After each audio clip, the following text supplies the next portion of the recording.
যে কলিযুগের মানুষের হরিনাম ছাড়া গতি নেই, তাই তো? রাধে রাধে। এদিকে মায়েরা, হরিনাম ছাড়া কলির জীবের গতি নাই, গতি নাই, গতি নাই। কিন্তু কেন গতি নাই, এই প্রশ্নটি করলেন রাজা পরীক্ষিত সুখদেব গোস্বামীকে, যে কলিযুগের মানুষের হরিনাম ছাড়া কেন গতি নেই। তখন সুখদেব গোস্বামী বললেন, প্রীতে যধয়তে বিষ্ণু ত্রেতায়ং যজয়িতমখয়্যং দাবরে পরিচর্যয়ং কলতাধার কীর্তনা। প্রীতে যধয়তে বিষ্ণু। আস্তে আস্তে। সত্যযুগের মানুষের ধর্ম কি ছিল? ধ্যান। আস্তে মা, এদিকে। সত্যযুগের মানুষের ধর্ম ছিল ধ্যান। ধ্যানের মাধ্যমে ভগবানকে লাভ করতেন। হাজার হাজার বছর ধরে সত্যযুগের মানুষ ধ্যান করতেন। তাহলে সত্যযুগের মানুষের আয়ু কত ছিল? সত্যযুগের মানুষ বাঁচতেন 1,00,000 বছর। আর লম্বায় ছিল তারা নিজের হাতের 21 হাত। আর বাড়ির অর্থনৈতিক অবস্থাটি ছিল সোনার থালাবাটি গ্লাস ব্যবহার করে, আর ভগবানকে লাভ করেন ধ্যানের মাধ্যমে। কলিযুগে ধ্যান হয়, আমরা ঘরে ঘরে ধ্যান করি, কিন্তু ধ্যান করতে আমরা জানি কি? ধ্যান কাকে বলে আমরা জানি না। এই যেমন ধরুন, আমি একটা মা দুর্গার ধ্যানটা বলছি, এত বড় ধ্যান। আমি দুর্গা পুজো করি, তো বাড়িতে দুর্গা পূজা আছে। জড়াযুক্তাং সমাযুক্তাং মর্ধন্দুকিত শেখরাং লোচনত্রয় সংযুক্তাং পুণ্যন্ত সদৃশালাম অতোষ পুষ্পবর্ণমাং সুপ্রতিষ্ঠিতাং সুলোচনম নবো যৌবন সম্পন্নং সর্ব আভরণভূষিতাং চারুদশনং তদ্বৎ পীয়নত প্রয়োধরম শ্রীভঙ্গস্থান সংস্থানং মহিষাসুরমর্দিনী। মায়ের সামনে, ঠিক আছে, আজ একটু চণ্ডী পাঠও হবে। এটা হলো মা দুর্গার মস্ত বড় ধ্যান।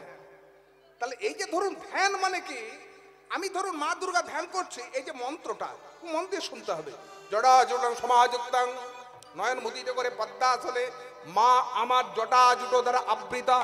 জটাজুটাং সমাযুক্তাং মধ্যন্দুকিত শেখরাম। মধ্য ইন্দু, ইন্দু মনে হচ্ছে চাঁদ, মানে মায়ের কপালের মধ্যে রয়েছে পূর্ণ চাঁদ। স্বরূপ চিন্তা করা, এই ধ্যানটার মন্ত্রটাই হলো মা দুর্গা স্বরূপ চিন্তা করা।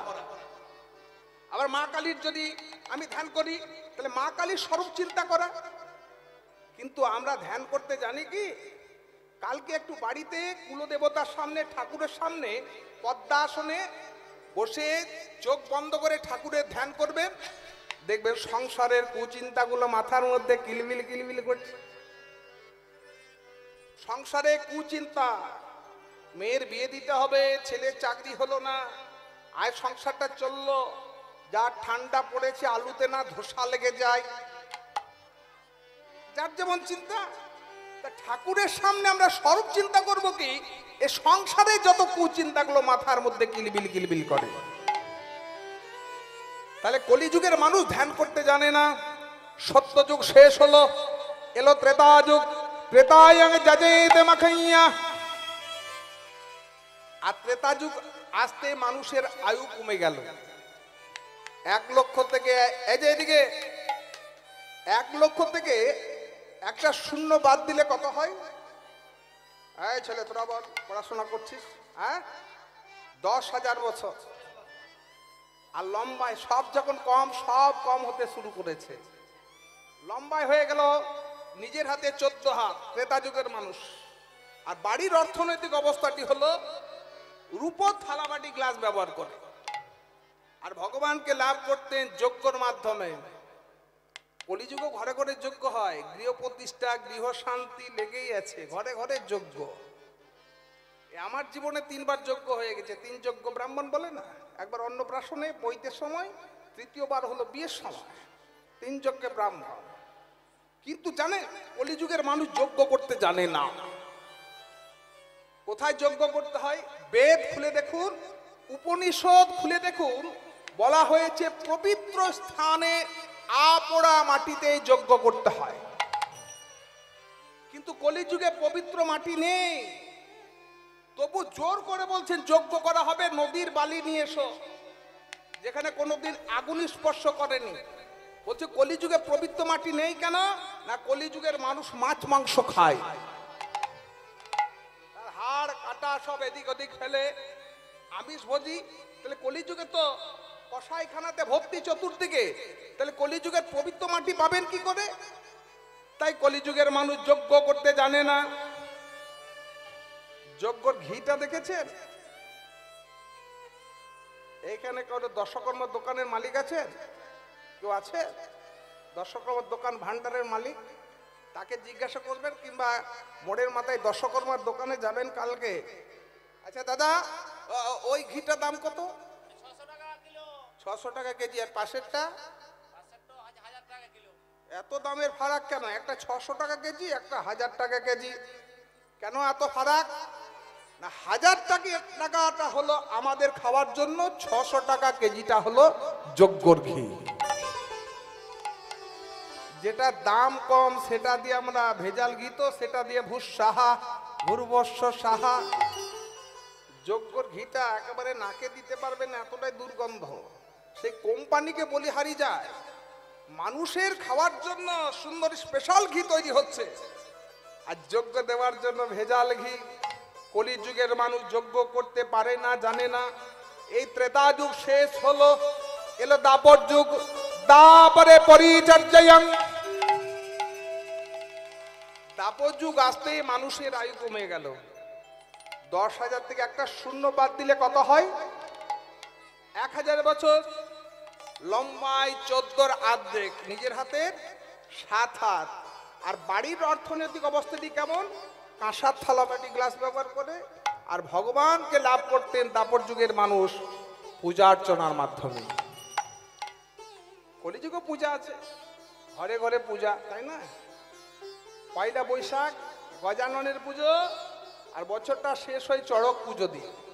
12 মাসে 13 পার্বণ লেগে আছে পূজা। কিন্তু কলিযুগের মানুষ পূজা করতে জানে না, প্রাইজ পাওয়ার জন্য পূজা করে। কলকাতার 10 কোটি টাকা বাজেট দুর্গা পুজো। ওই কর্মকর্তা সেক্রেটারিকে জিজ্ঞাসা করবেন, দাদা সন্ধি পুজো কটায়? বলছে তা তো আমি বলতে পারবো না, ঠাকুর মশাই জানে।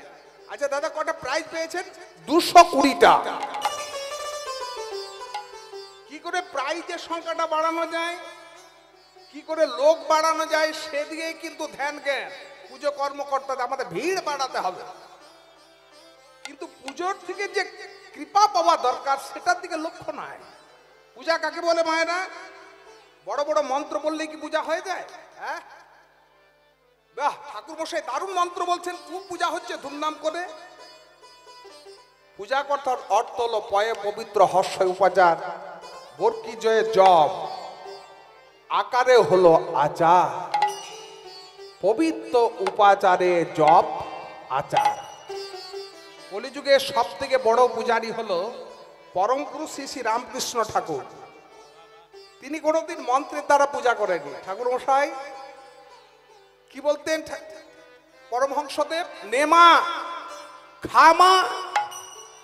এক শিষ্য বলছেন, ঠাকুর এটা কি পূজা হলো? কোনো মন্ত্র বলছো না তুমি, এটা তো পূজা হলো না। ঠাকুর বলছেন, ওরে মন্ত্রের দ্বারা কি পূজা হয়? যদি থাকে শুদ্ধ মন্ত্র, যদি থাকে শুদ্ধ মন, তো কি বা হবে শুদ্ধ মন্ত্রে? যদি থাকে শুদ্ধ মন্ত্র, কি বা হবে শুদ্ধ মন্ত্রে? যদি থাকে শুদ্ধ মন্ত্র, যদি থাকে শুদ্ধ মন্ত্র, কি বা হবে শুদ্ধ মন্ত্রে? পূজা করি আমরা, উপবাস করি, কিন্তু উপবাস কাকে বলে আমরা জানি না। উপবাস মানে অর্থটা কি দাঁড়ায়? কোন মা বলতে পারবেন? না খেয়ে থাকা, এটা আমরা জানি, কিন্তু এটা উপবাস নয়। উপ অর্থাৎ নিকটে, বাস অর্থাৎ বাস করা। যার নামে তুমি না খেয়ে আছো তার ধামে বাস করা। ইন্দ্রিয়গুলো তার ধামে বাস করানো। তাহলে কলির জি পূজা করতে জানে না, দাপর যুগ শেষ হলো, এলো কলিযুগ। কলিযুগ আসতেই মানুষের আয়ু কমে গেল। 1000 থেকে একটা শূন্য বাদ দিল হয় 100। এখন বলছেন বিজ্ঞানীরা যে গড় আয়ু এখন 60 থেকে 70। গড় আয়ু লম্বায় হয়ে গেছে 7-এর অর্ধেক। কত? 3.5 হাত। কালকে মেপে দেখে নেবেন নিজের হাতে 3.5 হাত। আর বাড়ির অর্থনৈতিক অবস্থাটি এখন আমাদের কেমন? কারো বাড়িতে সোনার থালাবাটি গ্লাস আছে? নেই। রূপোর আছে? কাঁসার আছে? এখন ঘাড়গুলো নড়েছে, হ্যাঁ আছে, হ্যাঁ আছে, কিন্তু কিভাবে আছে আমি বলে দিচ্ছি। বস্তার ভেতরে ঢুকিয়ে উপরে তোলায় আছে। মাঝে মাঝে বের হয়, যখন বাড়িতে আত্মীয় স্বজন কুটুমজন আসেন তখন কোনো একটু তেঁতুল দিয়ে মেজে রাখবো। তা কলিযুগের দশা দেখো, ন ধনং ন যজ্ঞং ন পরিচর্য। আমরা ধ্যান করতে পারি না, যজ্ঞ করতে পারি না, পূজা অর্চনা করতে পারি না, তাহলে উদ্ধার হব কি করে? এ হরিনাম। গতি নাই, গতি নাই, আরে গতি নাই, গতি নাই, গতি নাই, গতি নাই, আরে গতি নাই, গতি নাই, কলিযুগে নাম বিনা গতি নাই, গতি নাই। এই কলিযুগে নাম ওই হরি হরি বলো, কলিযুগে নাম বিনা হরি